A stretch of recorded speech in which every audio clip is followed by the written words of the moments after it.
పిల్లని ఎవరు ఇచ్చారండి? అదే పెద్ద గొప్ప అసలు. అసలు ఇప్పుడు తిరుమల శెట్టి కాదు శ్రీనాథ్ ఈ అని గాలివాడికి ఆ, ఆ? తిరుమల శెట్టి శ్రీనాథుడు, సాయం నాగేశ్వరరావు వీళ్ళందరూ మొత్తం ఫ్రెండ్స్ మేము అక్కడ. ఈ సందర్భంలో పిల్లని చూడాలని చెప్పేసి ఎట్టొకటి పెళ్లి చేయాలా, అసలు గందరగోళంగా ఉంది ఈడంటే ఇక మన సరే ఈ శ్రీనాథు, ఈ నాగేశ్వరరావు వీళ్ళందరూ కలిసి ఈ నాగేశ్వరరావు అనేవాడు కొనికిలో అమ్మాయిని చేసుకున్నాడు. ఉమ్, ఏంది ఇంట్లో పెద్ద గొడవ అయితే రా అక్కడ ఈ ఊరు వెళ్దాం రా అని తీసుకెళ్ళారు. అక్కడ ఒక అమ్మాయిని చూపించారు, కూర్చోబెట్టారు. ఏంద్ర స్వామి అటు కూర్చోబెడుతున్నారు, ఆ పిల్ల ఊరు అంటేను నచ్చిందంటే నచ్చేది ఇంద్ర బాగుంటే బాగానే ఉందానన్న. ఆ అమ్మాయిని తీసుకొచ్చి కట్టేశారు వీళ్ళు. వాళ్ళది కూడా ఒకప్పుడు కమ్యూనిస్ట్ ఫ్యామిలీ. ఉమ్, సరే మా నాన్న కమ్యూనిస్టుడు కాబట్టి ఇక కట్నాలు గిట్నాలు లేవు. వాళ్ళు కూడా కొంచెం ఆర్థికంగా చాలా చితికిపోయిన కుటుంబం. ఆ అమ్మాయి చాకరీ చేస్తేనే ఊళ్ళు మా కుటుంబం బతికిద్ది. అప్పటికి ఇద్దరు ఆడపిల్లలు పెళ్లి చేసి పంపించేసాడు ఆయన నాయన. ఈ అమ్మాయి మొత్తం కుటుంబాన్ని ఈ అమ్మాయి చాకరీ చేసి బతికించాలా. అటువంటి అమ్మాయిని తీసుకొచ్చి కట్టారు పాపం. కట్టేసిన తర్వాత ఇప్పుడు ఆ అమ్మాయిని తీసుకొచ్చి పెళ్లి చేశాడే శ్రీనాథ్ అని, ఆ శ్రీనాథ్ కూతుర్నే నా పెద్ద కొడుకు చేసుకున్నాం. ఓ ఓ, మళ్ళీ ఉమ్, అంటే ఆయనకి శ్రీనాథ్కి ఇద్దరు ఆడపిల్లలు. ఆడపిల్ల అయితే పెద్ద అమ్మాయిని నా పెద్ద కొడుకు చేసుకుందాం.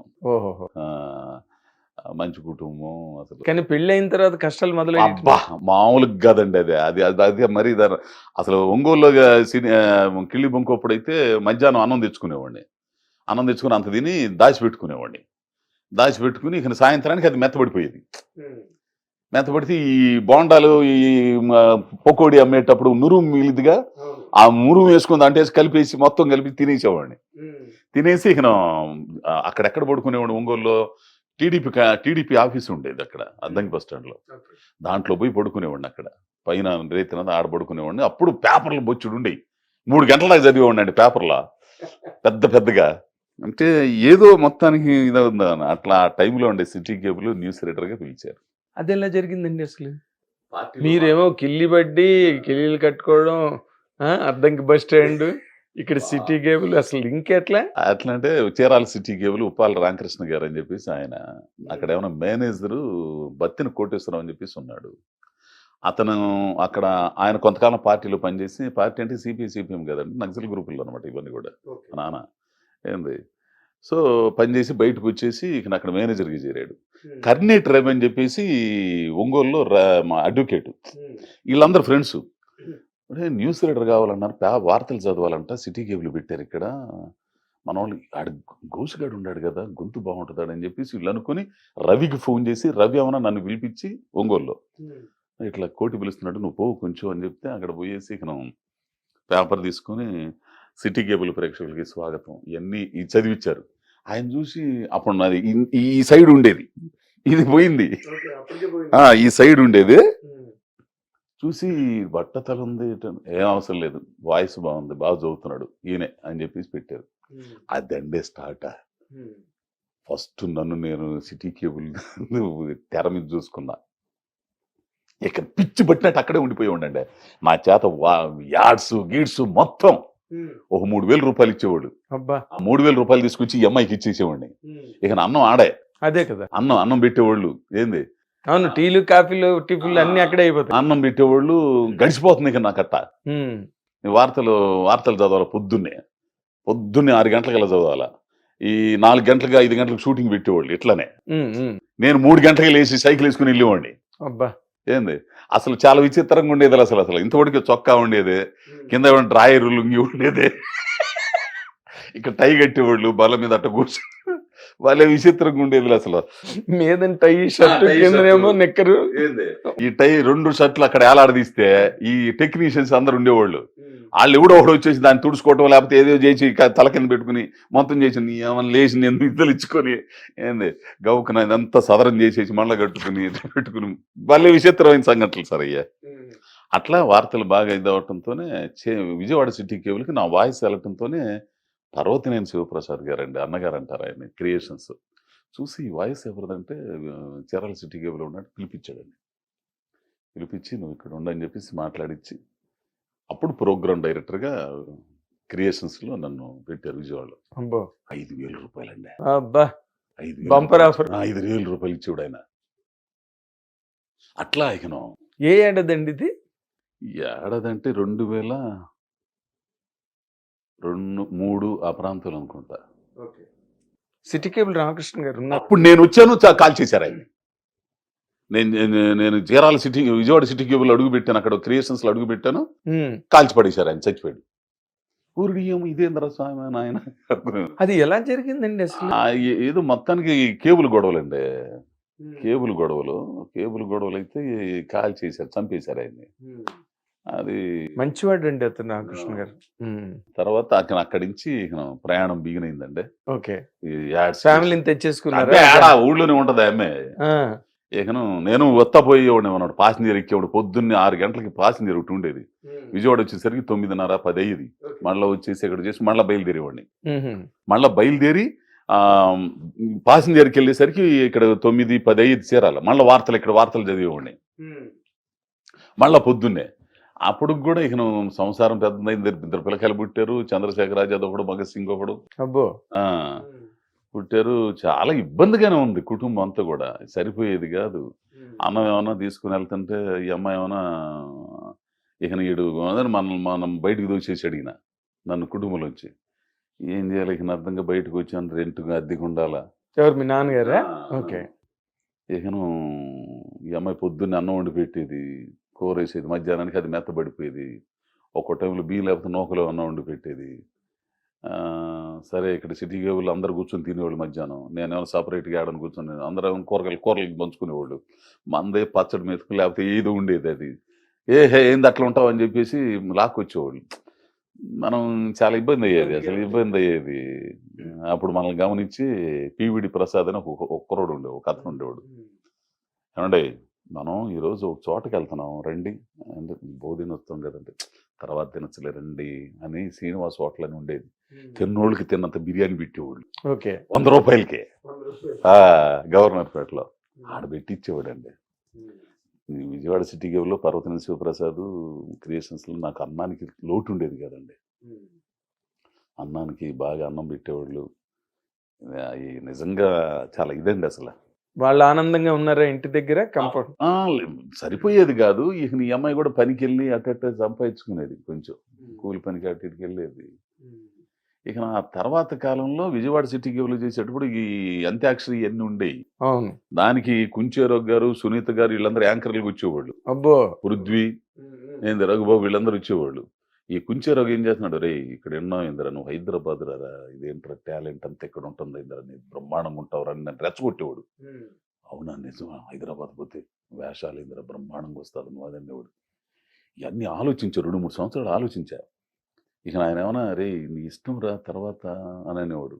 నిజమేనేమో, మొత్తం మనం అక్కడికి వెళ్తే వేషాలు గీషాలు వస్తాయేమోనని నీ బోటోడి దగ్గర దాచుకుని 10,000, 5,000 ఉంటే ఈ అమ్మాయి చేతిలో పెట్టి నేను హైదరాబాద్ వెళ్తున్నాను అంటే, నీ అయ్యా ఉద్యోగం మాని తిట్టగా.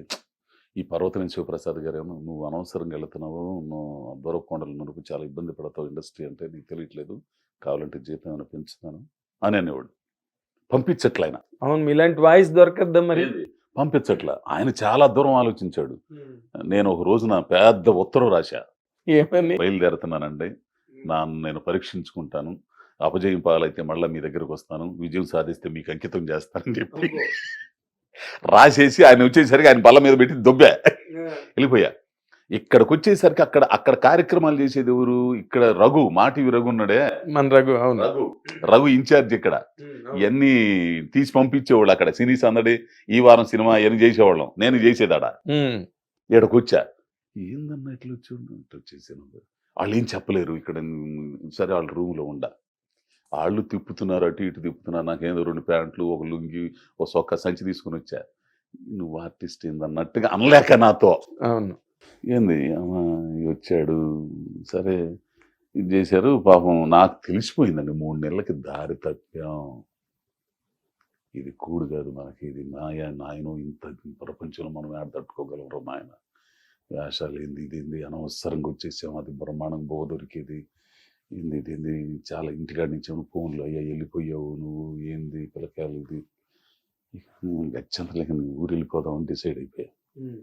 డిసైడ్ అయ్యి మళ్ళీ ప్రసాద్ గారి దగ్గరికి, శివప్రసాద్ గారి దగ్గరికి వెళ్ళి అదే ఉత్తరం రాశారు కదా, నమస్కారం తప్పు అయిపోయింది, ఏదో ఉద్యోగులు చేరదాం. ఆ టైంలో చందన స్టూడియో మధురానగర్ చందన స్టూడియో, కమ్యూనిస్ట్ వాళ్ళది అంతా. ఏంది ఆయనకి మురళి గారికి ఫోన్ చేసి బయట వెళ్ళిపోతుంది. ఎందుకు వచ్చావు, ఎందుకు వెళ్తున్నావు, నా దగ్గర రమ్మదల స్టూడియోకి రా అని అన్నాడు. స్టూడియో ఎక్కడో తెలియదు నాకు, కానీ మనిషి పరిచయం. మధురానగర్ అన్నాడు. నా దగ్గర డబ్బులు లేవు. అప్పటికి ఒక రోజు నుంచి అన్నం తినలా. అంతకుముందు తిన్నాను కానీ ఆ రోజు తినలే. ఇక వెళ్ళిపోదాం అనే ఉద్దేశంతో. ఇక డబ్బులు లేవు, ఆడ దగ్గర రావటం ఆడ నాకు అర్థం కాదు. నువ్వు ఆటో ఎక్కి యూసుఫ్ కూడా చెక్ పోస్ట్ బస్తీ ఉంటుంది బిర్యానీ ఇది, ఆడకి దిగి అక్కడ మన కుర్రోని పెడతాను అన్నాడు. కుర్రోని పెట్టాడు, వచ్చాడు. మనకు ఫోన్ లేవు, ఏమి లేవు. ఏంది దిగి అక్కడ గుర్తుపెట్టి తీసుకెళ్ళాడు. దిగల్లా అక్కడ కిషోర్ వాళ్ళ తమ్ముడు ముందర అన్నం పెట్టాడు. అది లగాయితో ఒక 5-6 సంవత్సరాలు స్టూడియోలోనే ఉండాలండి. అక్కడే పడుకునేవాడిని, అక్కడే అన్నం తినేవాడిని. జీతం జీతం ఏమి ఉండదు అండి. మరి ఇంటి దగ్గర ఫ్యామిలీ? ఇప్పుడు నేను ఇక చిన్న చిన్న వేషాలకి వాళ్ళే పంపించేవాళ్ళు. సీరియల్స్ అక్కడ సీరియల్ చేసుకుంటా. ఉండటానికి తినటానికి లోటు లేదు. ఓకే. స్టూడియో కాబట్టి చాలా సీరియల్ జరుగుతుంటాయి, అన్నాలు వస్తుంటాయి, మిగులుతుంటుంది. ఆ మిగిలిన అన్నంలో ఏదో మనం తింటాం. విచిత్రం ఏంటి అక్కడికంటే మీలాంటి పెద్ద పెద్ద జర్నలిస్టులు మన అరుణ్ సాగరు, టీవీ 2 సార్లు రవిప్రకాష్ గారు కూడా వచ్చారు. ఏంది ఇట్లా అందరూ కవులు, కళాకారులు, చంద్రశేఖర్ ఆజాద్, పెద్ద పెద్ద వాళ్ళందరూ వచ్చేవాళ్ళు అక్కడికి సాయంత్రం పూట. భలే ఉండేది అక్కడ అసలు. అదే భువన విజయం లాగా ఉండేది. నేను పరిచయం చేసేవాళ్ళు ఉంటా. బాగుంది వాయిస్. ఒకనొక టైంలో అయితే అరుణ్ సాగర్ నన్ను మర్చిపోయా. రఘు తీసుకెళ్లి తేజ న్యూస్లు పెట్టాడు అన్నప్పుడు. తేజ ఈ రవిప్రకాష్ గారిది. రవిప్రకాష్ గారు కూడా అన్నారు, ఇది నువ్వు ఇక్కడ కాదు, కరెక్ట్ కదా, నువ్వు ఆర్టిస్ట్ గా ట్రై చేయని కూడా రవిప్రకాష్ గారు చెప్పారు నాకు. ఓకే. ఎందుకు ఇట్లా లైఫ్, ఆ రఘుతో కూడా అన్నాడు, ఎందుకు అతన్ని చేయటం, ఆర్టిస్ట్ గా ట్రై చేయమని బాగుంటది అని చెప్పేవారు. ఏంది అక్కడ అరుణ్ సాగర్ గారు. తర్వాత అరుణ్ సాగర్ గారు అయితే ఇక నేను ఇబ్బందులు పడుతున్నానని టీవీ 9లో కూడా ఆఫర్ కూడా ఇప్పించాడు ఒక టైంలో. ఇక అక్కడ ఉండొచ్చు, ఎంతో కొంత జీతం ఇస్తారు అని చెప్పి. కానీ నేను ఆర్టిస్ట్ అవ్వాలని కోరిక. అక్కడికి భీమ్ గారు, వర గారు, రమణ గారు అబ్బాయి, వీళ్ళందరూ వచ్చేవారు అనమాట. మన బ్రిమ్ రమణ గారు, బాపు రమణ గారు, వర గారు. నాకు వాళ్ళిద్దరంటే నాకు బాగా ఇదయ్యా. భీమ్ గారు అయితే అసలు నన్ను ఇడిచిపెట్టడం, ఏంది అట్లా ఇదిగా ఉంటాడు అనమాట. బాపు గారి శిష్యుడు. సరే ఇక అప్పుడు భాగవతం కోసం, నరకాసురుడు కోసం ఎదుగుతుంటే ఈ భీమ్ గారు ఉండి బాపు గారికి ఫోన్ చేశారు. ఏమండి ఇక్కడ ఒక అజయ్ ఘోష్ అని ఒకడు ఉన్నాడు, మీరు చూస్తారు ఎప్పుడు వస్తారని. నేను 2 రోజులు వస్తాను అనగానే ఫోన్ చేసి పంపించారు నన్ను అక్కడికి. ఫస్ట్ టైం బాపు గారిని చూడటం శంషాకరణ్ గెస్ట్ హౌస్లో. ఆయన బాపు గారంటే ఈయన. అప్పుడు దాకా మనం ఏదైనా ఊదేయచ్చు అది ఇది అన్నాం అనుకున్నాం. ఏం చేస్తున్నారు, ఇట్లా వర గారు మిస్ అయ్యేలా చేస్తున్నారయ్యా, దాంట్లో చిన్న క్యారెక్టర్ చేస్తున్నాను, ఇట్లా అంటే ఇంక చిన్న చిన్న చేస్తున్నాను చెప్పారు. ఇది చూసి డైలాగ్ చెప్పండి అని పేపర్ ఇచ్చాడు. తడారిపోతుంది, వణుకొస్తుంది. ఇదేంట్రా, నా మీద నాకు ఇది అవుతుంది, చెప్పలేకపోతున్నా అసలు, నాకు రాట్లా. ఆయన చూస్తే భయమా లేకపోతే ఏంటో తెలియట్లా. బాపు గారు, ఈయన బాపు గారు, అదే ఆ ఫీలింగ్. ఇది ఆయన గమనించి బయటికి వెళ్ళి ప్రాక్టీస్ చేసుకోండి అని అన్నాడు. వీళ్ళు కాసేపు కూర్చొని చదువుకొని అయ్యా చెబుతానని చెప్పా. బాగుంది, 3 గంటలకు ఒకసారి వస్తారా అని. వస్తానయ్యా అనగానే నేను దిగేసి వెళ్ళొస్తానయ్యా అని చెప్పేసి వెళ్ళిపోతాను. నడుచుకుంటూ వెళ్తుంటే ఒక కారు వచ్చి ఆగింది. ఏమడు చూస్తే ఈయన బాబు, ఎటు వెళ్ళాలి అని అన్నాడు. అయ్యా నేను యూసుఫ్ కూడా వెళ్ళాలి, వీళ్ళు ఏమైనా షూటింగ్కి వెళ్తున్నారు, యూసుఫ్ కూడా వెళ్ళాలి, ఎటు నుంచి ఇటుబడి నడుచుకుంటూ వెళ్తాను, ఎక్కండి అని అన్నాడు. పిఆర్కే రాజు గారు, కెమెరామెన్ గారు, ఆయన ఉండి నేను పక్కన కార్లు ఎక్కడం లేదయ్యా, ఎక్కండి స్వామి అని అన్నారు. ఆయన రాజు గారు రండి ఎక్కండి అని అన్నాడు. ఇది తిప్పేసి నన్ను చెక్ పోస్ట్ దగ్గర మా హైదరాబాద్ బిర్యానీ సెంటర్ దగ్గర దించేసి 3 గంటలకు రండి అని అన్నాడు. వస్తానయ్యా అని అన్నా. 3 గంటలకు వెళ్ళానండి. వీళ్ళు వచ్చేసారు. వచ్చేసిన తర్వాత టక్క టక్క టక్క టక్క కాస్ట్యూమ్ వాళ్ళందరూ వచ్చి గిర్మెంట్స్ పెట్టేసి మొత్తం వేసేసి గిరిటాలు పెట్టి మేకప్ వేసి రెడీ చేశారు. నాకేం అర్థం కావట్లా. ఈయన వచ్చాడు, కాసేపు బయటకు వచ్చి ప్రకాశ్రావు గారు చెప్పులు ఆ సైజ్ చేయించండి అని అన్నాడు. అయిన తర్వాత తీసేసిన తర్వాత ఆ పోకల భాస్కర్ పోకల భాస్కర్ మేనేజరు. జూన్లో మీ పరిస్థితి ఏంటండి, డేట్లు ఉన్నాయా? డేట్లు ఉండేదేం స్వామి, ఏం చేస్తున్నాం అన్ని డేట్స్ అనగానే నేను డేట్స్ పంపిస్తున్నాను రాసుకోండి కొంచెం అనగానే 18 రోజులు సార్, 18 రోజులు చేశాను నరకాసురుడు భాగవతంలో. అది అందే అక్కడి నుంచి మహా అజయ్ ఘోష్ అనేవాడు అప్పుడు టీవీలో, అప్పుడు ఎంట్రీ దొరికింది నాకు ఈటీవీలో. అంతే కదా, అంత పెద్ద సీరియల్లో నరకాసురుడు 18 రోజులు షూటింగ్. డబ్బులు వచ్చినాయి. ఏంది అప్పటికి ఎంత ఇచ్చారంటే 35,000 రూపాయలు ఇచ్చారు. ఊరికి అమ్మ, నాకు మాటలు రావట్లే అసలు ఏంది. వరా గారిని అయితే అందుకే నేమ్ గారు కానీ వరా గారు కానీ నాకు చాలా ఇదండి అసలు. అంతే కదండి, దేవుళ్ళతో సమానం. ఆ తర్వాత అండి ఇకను సుమన్ గారు ఆయన దాంట్లో పట్టుకున్నాడు ఈటీవీ సుమన్ గారు. ఆయన ఏ పౌరాణికం చేసింది నేనే. అవునండి. ఏంది దానిలో ఉండేవాడిని అసలు. ఆయన ఉన్నట్టుది అది వేరేగా ఉండేది మళ్ళా. ఏంది అట్లా టీవీల్లో అజయ్ ఘోష్ గారు ఆర్టిస్ట్ బాగా చూసుకోవటం. నేను ఈ సందర్భంగా అశోక్రావు గారు, ఏదన్నా కెమెరా టెక్నిక్ ఇవన్నీ తెలుసుకున్నానంటే అశోక్రావు గారి దగ్గరే తెలుసుకున్నాను నేను. ఓకే. బి అశోక్రావు గారు. అదే శివుడు వేషం వేసి కాదు కదా, ఆయన మన టీవీ అశోక్రావు గారు డైరెక్టర్ ఇవన్నీ. Sorry, okay. అశోక్ కుమార్ గారు, అశోక్రావు గారు ఇద్దరు. ఏంది ఆయన చెప్పేవాడు, ఇదయ్యా నేనంటే బాగా అభిమానం ఆయనకి. అట్లా నేను ఇదైతే టీవీ సీరియల్స్ మెల్లగా చేయటం.